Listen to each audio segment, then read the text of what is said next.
Waktunya kita masuk ke pertarungan antara Tanjiro bersama Hashira Set Boy Giyu ngelawan Upper Moon ketiga Akaza. Lah bang, Kanao sama Inosuke ngelawan Doma mana? Ya nanti dong, sabar dulu biar nyambung ini ceritanya. Oke, nggak perlu banyak bacot lagi, kita langsung masuk ke ceritanya. Tapi sebelum itu kalian bisa like, komen, dan subrek channel ini biar anime bisa beli Lamborghini. Gaspol.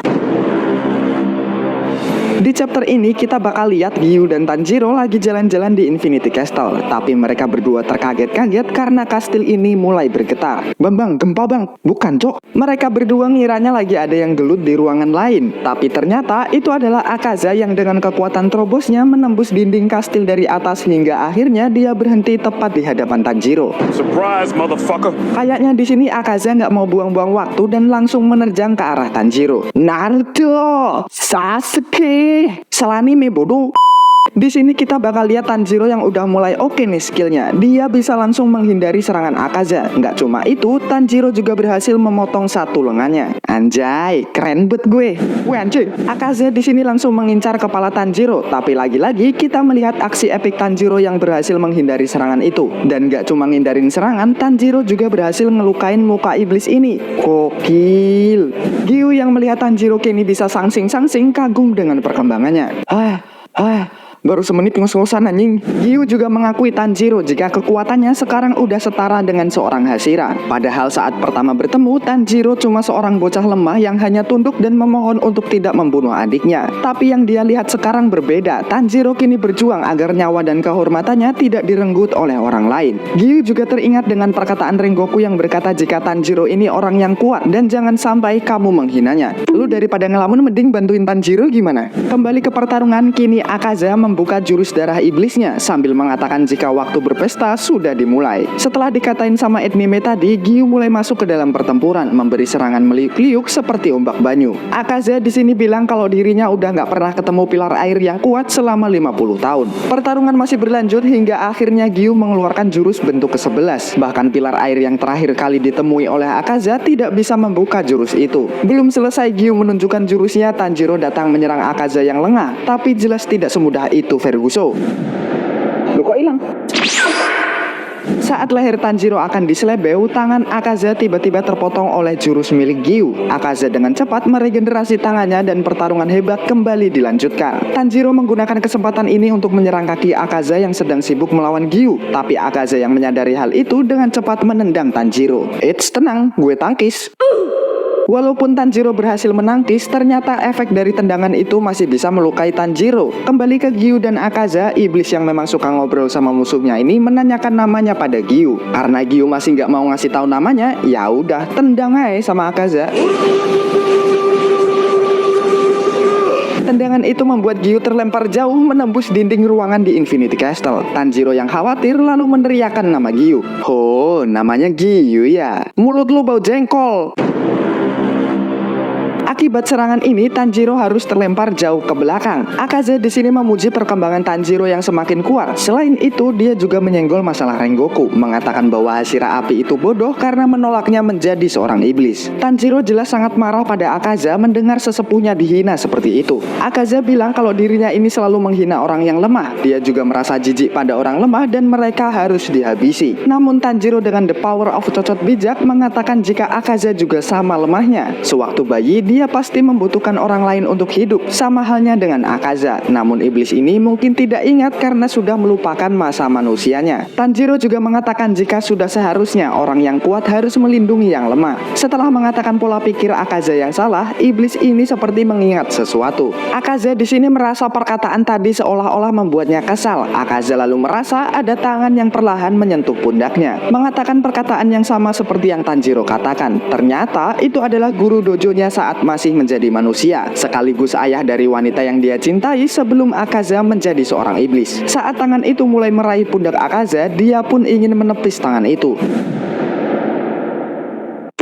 Lah, Ngapain cok? Gak ada siapa-siapa ditonjok anjing. Efek jadi iblis blow on begini apa? Setelah kejadian itu, Akaza menjadi sangat jengkel dan langsung menyerang Tanjiro. Serangannya semakin kuat, bahkan dengan sekali pukul lantai ruangan tersebut langsung hancur. Kecepatannya juga bertambah. Kini Akaza tiba-tiba berada di depan Tanjiro dan memberi sebuah pukulan. Tanjiro yang mulai kewalahan dengan serangan ini mulai mengingat semua gerakan dari serangan Akaza sebelumnya, dan pada akhirnya saat momen yang tepat dia mengeluarkan jurus napas mataharinya. Serangan itu berhasil dihindari Akaza, tapi ternyata efeknya juga bisa melukai leher iblis ini. Bukannya panik, Akaza justru semakin bersemangat melihat lawannya yang semakin kuat. Berbagai serangan sudah dilancarkan tapi Akaza masih bisa menghindar. Bahkan saat ini Akaza berhasil menahan pedang Tanjiro dengan tangan kosong dan berniat mematahkannya. Tanjiro tidak bisa melepaskan pedang itu dari tangan Akaza dan akhirnya dia mengeluarkan jurus ultimate serudukan banteng merahnya. Tapi sayangnya itu juga tidak berefek apa-apa pada Akaza. Masih belum menyerah, Tanjiro kini menendang kepala iblis ini dan tiba-tiba sebuah serangan dari napas air menebas tangan Akaza dan berhasil melepaskan pedang Tanjiro. Giyu yang terkenal pendiam kini mulai marah dan datang ke medan tempur untuk mengalahkan Akaza bersama Tanjiro. Emosi yang meledak-ledak membuat indera dari Giyu yang tersegel kini terbuka, dan dalam pertempuran ini Giyu akhirnya membuka tanda pemburu iblisnya.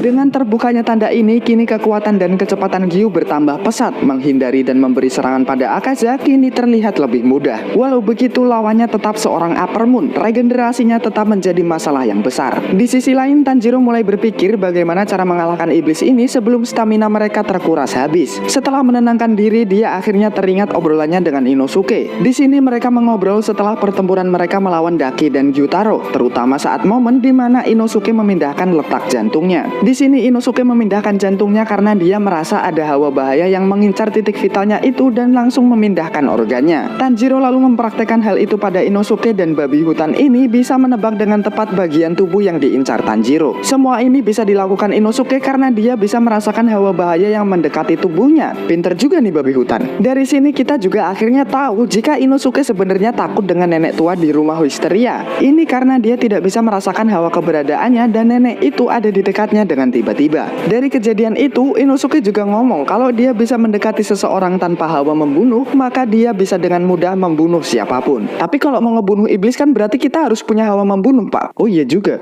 Lah gimana sih? Setelah ingatan singkat itu, Tanjiro kembali membantu Giyu di medan tempur. Tanjiro di sini berniat untuk menyerang leher Akaza. Namun iblis ini dengan sigap menahan pedang itu dan langsung mengincar perut Tanjiro. Tapi setelah ingatan tadi, Tanjiro kini bisa membaca arah serangan Akaza dan bisa dengan mudah menghindari serangan itu. Walaupun baju Tanjiro robek dan perutnya sedikit terluka, tapi setelah kejadian itu dia sudah menemukan titik terang untuk mengalahkan Akaza. Dan setidaknya dia kini bisa membaca arah pergerakan dari serangan iblis ini. Kita lalu dibawa ke flashback saat Tanjiro bersama dengan ayahnya. Di sini Tanjiro bertanya pada sang ayah, "Dedi, boleh pinjam 100?" Kat, dialognya nggak gitu banteng. Dah gue aja yang cerita. Di sini Tanjiro bertanya apa yang dipikirkan sang ayah saat melakukan tarian Hinokami Kagura. Dia juga nawarin buat gantiin ayahnya tahun depan melihat kondisi ayahnya yang udah mengkis-mengkis. Tapi sang ayah justru merasa jika tarian itu tidak berat sama sekali. Ayahnya merasa tarian itu lebih berat saat dia masih muda karena banyak gerakan yang tidak diperlukan saat itu. Dimana seharusnya tarian itu dilakukan dengan gerakan seminimal mungkin, namun kekuatan yang keluar harus maksimal. Dan saat seseorang bisa melakukannya, maka dia akan masuk ke dunia transparan. Oh, berarti kita bisa lihat orang telan. Siapa yang ngajarin itu bocah? Malam harinya Tanjiro dibangunkan oleh sang ayah. Tanjiro, iya Dedi, sini ikut Dedi. Tanjiro melihat ayahnya yang berdiri di depan beruang raksasa yang udah ngebunuh 6 penduduk desa. Hutan di desa itu dikelilingi pakai lonceng biar kalau malam ada bahaya yang datang, lonceng itu bakalan bunyi. Tapi di sini lonceng itu belum bunyi, yang berarti ayah Tanjiro bisa ngerasain bahaya yang akan datang. Seperti Panji si petualang, ayah Tanjiro mencoba berbicara sama beruang itu. "Gue tahu lu lapar, tapi sampai lu berani lewat." "Pak, terusin Pak, dialognya belum kelar itu." "Halo? Woi, dialog lu belum kelar, sampai lu berani lewat, apa itu terusannya? Woi, bajingan." Tanjiro rada ketar-ketir melihat ayahnya yang cuma bawa kapak nekat ngajak bayuan beruang raksasa. Beruang yang gak ngerti bahasa manusia nekat buat nerobos masuk. Dalam sekejap, beruang itu di-end sama ayah Tanjiro. Tanjiro plonga-plongo gak paham sama kejadian barusan. Tapi satu hal yang dia tahu, ayahnya ngasih 2 tebasan dalam 1 serangan itu. Gimana? Kece kan bapak antum? Iya Dad, kece abis karena bisa punya anak banyak. Maksudnya bisa bunuh beruang besar. Setelah beruang ini didoain, kita balik lagi ke dalam pertempuran. Dari ingatan tadi, kini Tanjiro akhirnya bisa memasuki dunia transparan. Giyu perlahan mulai terpojok menerima serangan dari Akaza. Dia merasa jika Akaza ini benar-benar seorang petarung. Di saat dia kewalahan, kita melihat bahwa Tanjiro cuma nonton doang. Itu bantuin, lu kira lomba tarkam anjing. Giyu yang berniat menyerang Akaza harus menerima jika pedangnya dengan mudah dipatahkan oleh iblis ini. Akaza dengan cepat menyerang Giyu, namun saat Giyu akan menjadi donat,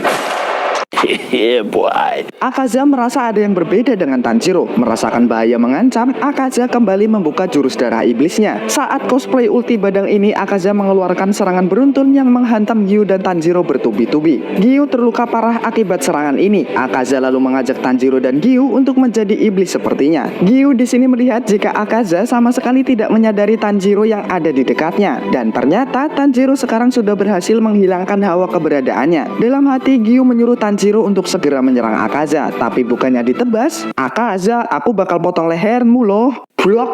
Gak usah ngomong, tangan aja dipakai, tangan mulut kan gak usah.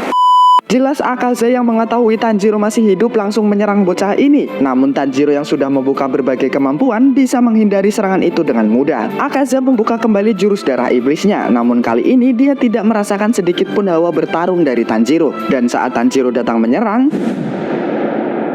Akaza sama sekali tidak bisa merasakan hawa bertarung dari Tanjiro. Selama berabad-abad dia tidak pernah menghadapi musuh yang tidak memiliki hawa bertarung. Bahkan bayi yang baru lahir pun memiliki hawa tersebut. Akaza kini menahan kepalanya yang mulai copot. Namun Giyu langsung melemparkan pedang miliknya ke kepala iblis ini. Dan akhirnya kepala Akaza harus lepas dari genggamannya. Tanjiro yang melihat kepala Akaza terjatuh menganggap jika pertarungan sudah dimenangkan oleh mereka. Tapi tubuh Akaza belum berubah menjadi debu dan masih berdiri di sana. Tiba-tiba tubuhnya mengeluarkan jurus darah iblis dan langsung menyerang Tanjiro yang ada di depannya. Walaupun berhasil menghindar, Tanjiro tidak bisa selamat dari tendangan selanjutnya. Akibat serangan itu, Tanjiro harus terlempar dan menabrak dinding. Dalam momen ini, Akaza mencoba untuk membuat kepalanya tidak menjadi titik lemahnya lagi seperti apa yang dilakukan oleh Muzan. Karena sudah kehabisan tenaga, Tanjiro akhirnya teler di tempat ini. Akaza berniat untuk segera menghabisi Tanjiro, namun Giyu bisa memaksa tubuhnya untuk bergerak dan menahan serangan Akaza. Walaupun berhasil menebas, Akaza tanpa kepala ini masih bisa beregenerasi dengan cepat. Melihat Giyu yang mulai lemah membuat Akaza berpaling dan kembali menghampiri Tanjiro. Giyu memanggil Akaza dan mengatakan jika dia ingin membunuh Tanjiro maka dia harus melangkahi mayatnya dulu. Lah kok bisa dipanggil? Kan gak ada kuping, cok. Ketika Akaza melangkah maju, tiba-tiba tangannya tertahan oleh seorang wanita memanggil nama asli Akaza yaitu Hakuji untuk menghentikan semua ini. Kembali pada Giyu, walaupun dia berani menantang Akaza, namun sebenarnya tubuhnya sendiri sudah tidak mampu bergerak. Semua inderanya hampir mati. Dengan ingatan Sabito dan juga kakaknya, Giyu dengan tekad penuh tidak ingin orang terdekatnya mati lagi dan ingin melindungi Tanjiro. Sekarang Akaza, wanita tadi masih menahan tangannya dan mengajak dia untuk pergi ke tempat lain. Akaza menolak, mengatakan jika dia harus menjadi semakin kuat karena harus membawa kembali obat-obatan untuk ayahnya dan kita akan masuk ke dalam flashback kehidupan Akaza. Musik sedih, musik sedih.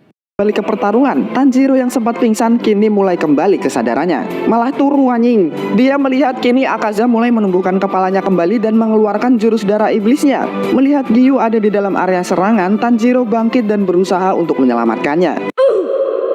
Blok.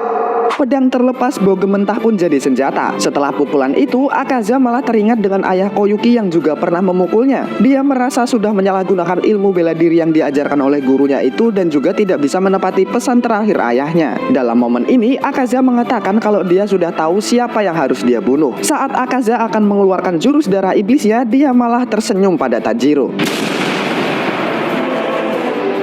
Anehnya serangan itu sama sekali tidak melukai Tanjiro dan Giyu yang bahkan berada dekat dengan jarak serangan Akaza. Hingga akhirnya di sini kita melihat jika Akaza menggunakan jurusnya untuk membunuh dirinya sendiri. Namun tubuh Akaza tidak mau mati dan terus beregenerasi. Akaza mengatakan pada dirinya sendiri untuk berhenti beregenerasi dan mengakui jika dirinya sudah kalah saat Tanjiro memenggal kepalanya. Dia bilang kalau itu sangat adil. Teknik yang dipakai Tanjiro juga sangat mengagumkan. Sekarang yang dia inginkan adalah dia ingin pergi ke neraka dengan jantan. Anjay, iblis bola basket satu ini emang kece habis, cok. Di dunia lain, Akaza ketemu sama ayahnya. Itu menjadi Muzan mengatakan pada Akaza untuk tetap menjadi lebih kuat. Saat itu juga, jiwa iblis Akaza mengambil alih tubuhnya dan kembali beregenerasi untuk menghabisi Giyu dan Tanjiro.